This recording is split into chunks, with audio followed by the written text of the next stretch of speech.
Hi everyone, we're just getting started here to do a Facebook Live. Who is excited? Can everyone hear me? Okay. Hey. So tonight's live video is going to be about how I bought my home when I was 23 years old. How I bought my first home when I was 23 years old and also became a landlord at the age of 23. So I'll just wait for a couple of people to join first. Let's see.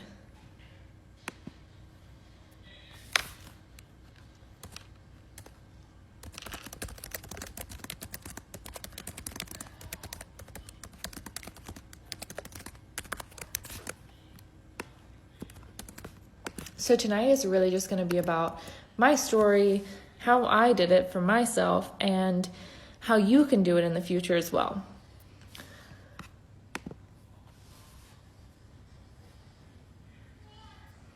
So I guess I'll get started.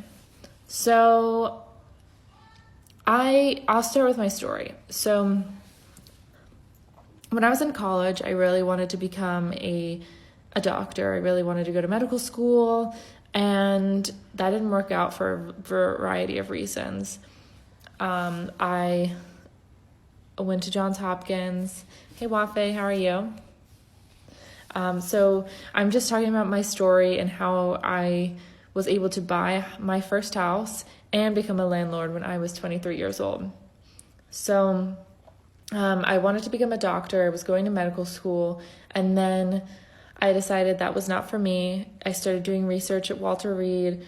I met my great friend Wafe right here, and we decided to live in the area, and I was renting.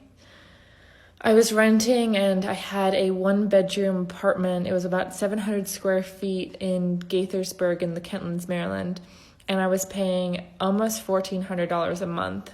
Just rent, not including the dog fee, not including any other trash fee and anything like that. So it was basically $1,400 a month for 1 bedroom, 700 square feet. Then my dad gave me a gift in order to buy my first house. And my first house was a 2-bedroom condo in Gaithersburg, Maryland, in the Kentlands, just maybe 3 minutes away from the condo I was renting, and that cost me every month about $1,100 a month with 20% down. Well, now interest rates has changed, so you can never really go off of that, but that's how much it was for me.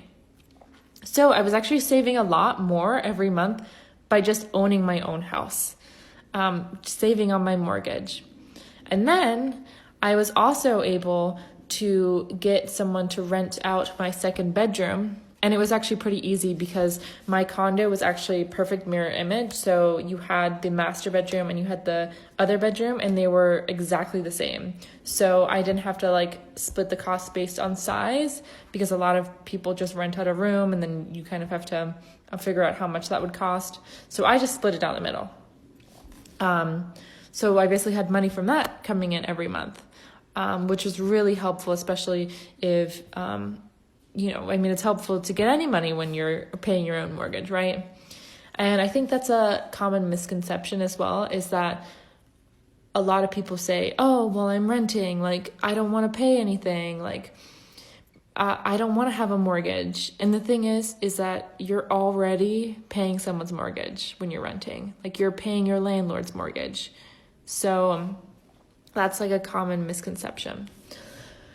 But what I did with this condo is that it was very badly decorated. When I got it, it really needed some nice homey touches, and also fixer-upper, fixing the floors, fixing some of the roof, fixing the bathrooms, everything, fixing all the paint colors.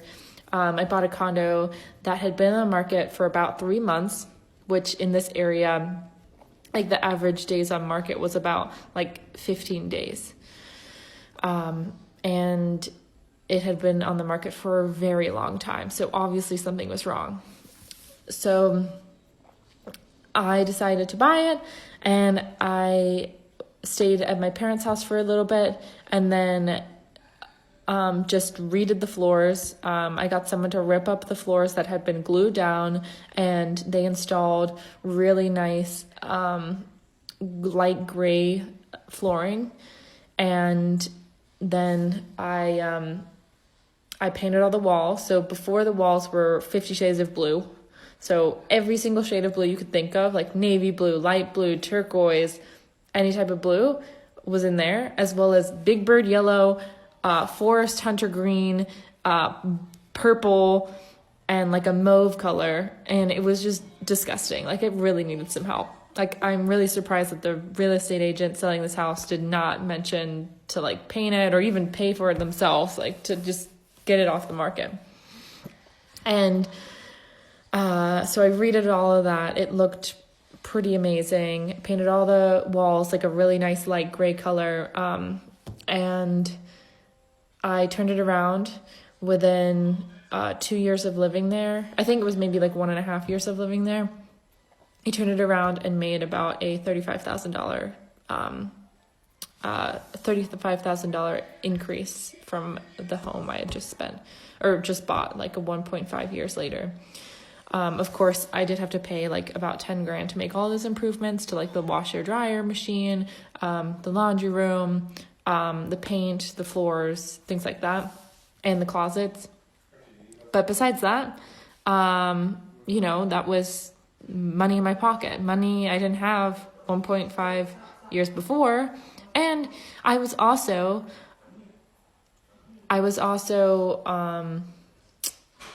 pocketing money every month because I was a landlord. So Wafe says, knowing what you know now, what would you have done differently about buying your first home? So I would have gotten a better realtor, that's for sure. I had someone who just kind of took me out willy-nilly, and I didn't really know who, like, he didn't really know who I was. I didn't really know who he was. And he took me out. He didn't really sit me down, like have a consultation with me. He didn't really care about me. I just met him off of realtor.com. It was like Realtor or Zillow or something. And he's like one of the agents that pop up underneath.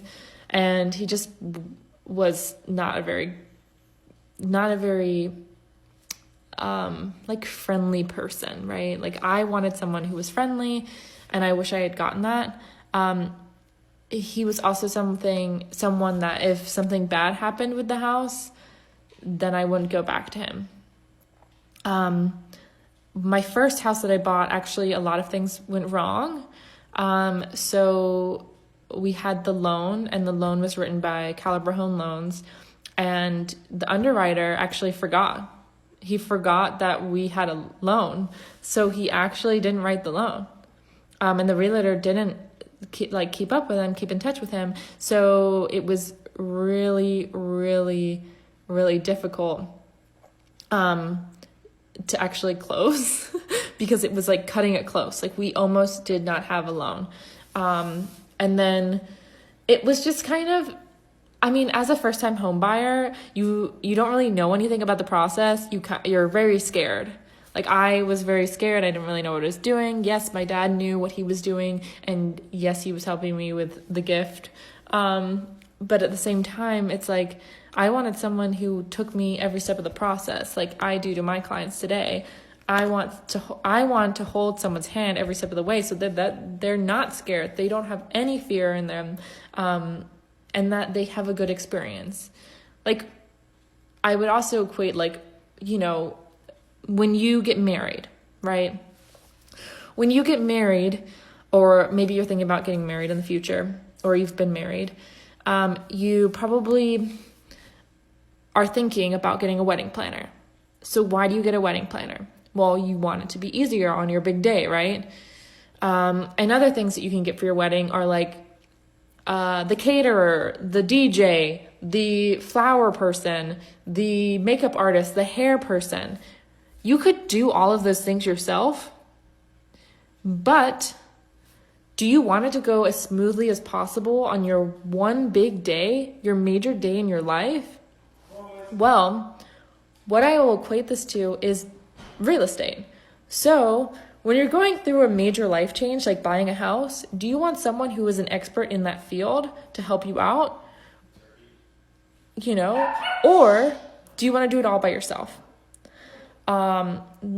Some of the ways that it's very effective for people to either, buy their first house is to have someone who knows what it's like to go through that, or who can actually help you every step of the way. So now that I bought my first house, basically I live somewhere else now. I bought it, I sold it, and the selling process was actually pretty difficult as well. So I actually went with a realtor that I met online. Same kind of thing. I just went on one of the major real estate agent sites, and I got his information. He came, he listed my house, he did the pictures, and everything was actually pretty well thought out and everything, but I think he didn't actually have to do anything because my home was very well designed and everything like that. He literally took the pictures and it sold within 3 days. So it sold very quickly for the area as well. And so that's another thing to add as well, is that if your home is clean and decluttered and everything like that and well laid out, well designed, then it will sell very quickly as well. And basically sold that house, bought a house in Haymarket, Virginia. I bought a new build community house, a townhouse. And one thing that I learned with buying a new build is that they don't want you to have a realtor when you buy a new build, a townhouse or whatever, a single family home or anything like that. They want you to go in there without a realtor. And the reason for this is this. They don't want you to buy a home with a realtor because the realtor is going to protect you. Things I would have changed about that process is that have a realtor when you buy a new build. They will actually act as an advocate to actually save you more money.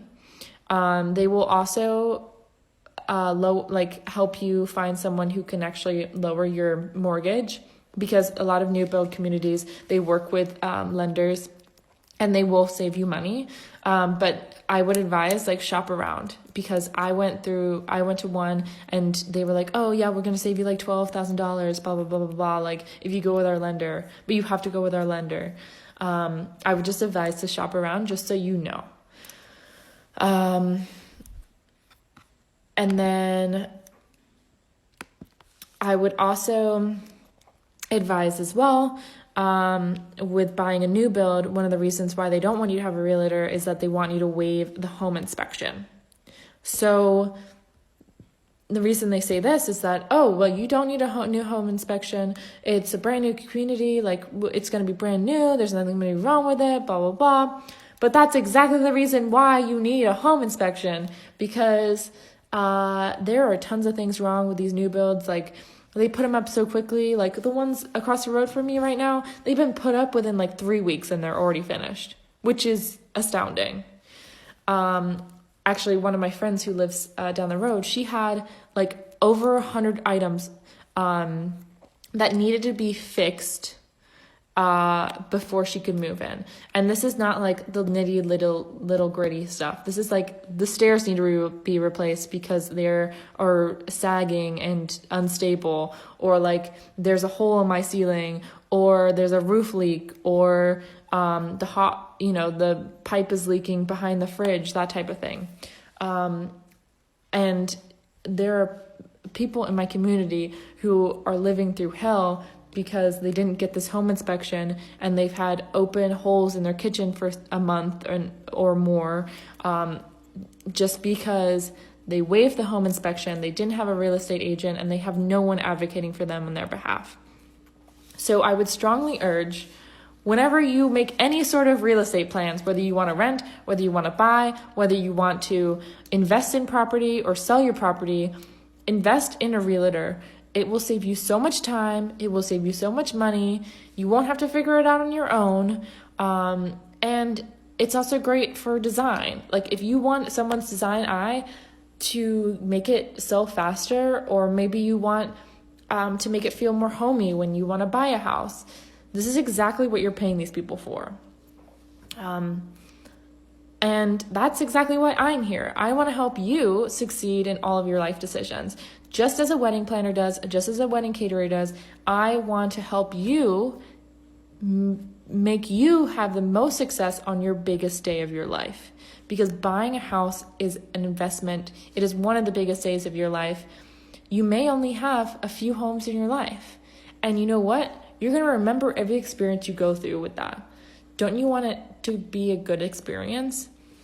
So I'll be doing videos every day this week, and I'll be tailoring it for different aspects of buying and selling real estate. Like on Wednesday, I'm going to talk about how to equate buying and selling homes to like how you can search for a movie on Netflix, and also like how you can afford a home in this day and age, especially if you're a millennial like me.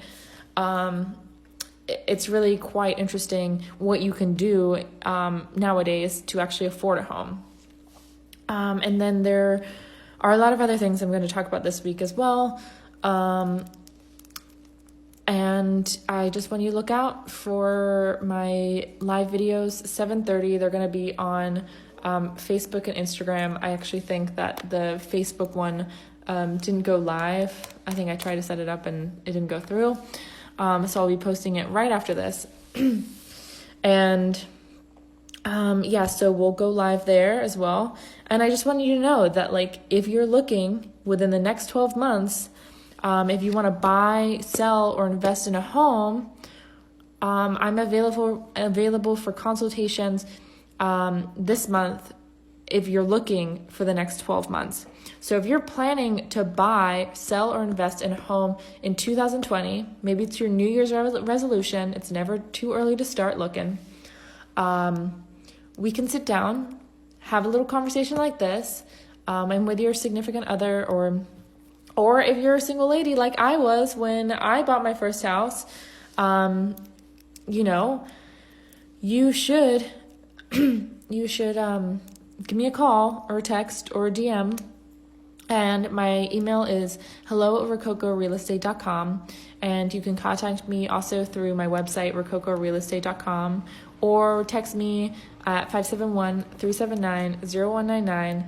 Or you can catch me on Instagram or Twitter or Facebook. And we're all on all of the social media right now. And so, I just want it to be like more conversational.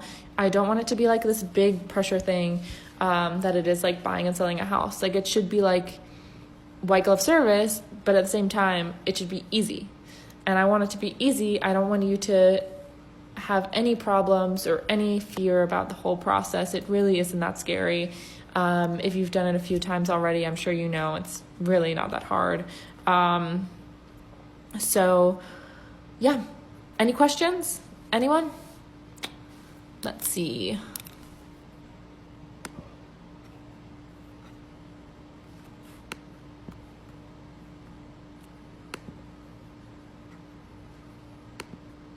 Let's see. Okay. Well, let me see if we can get Wafe on here. Okay, well, I think that is everything for now. Well, bye-bye.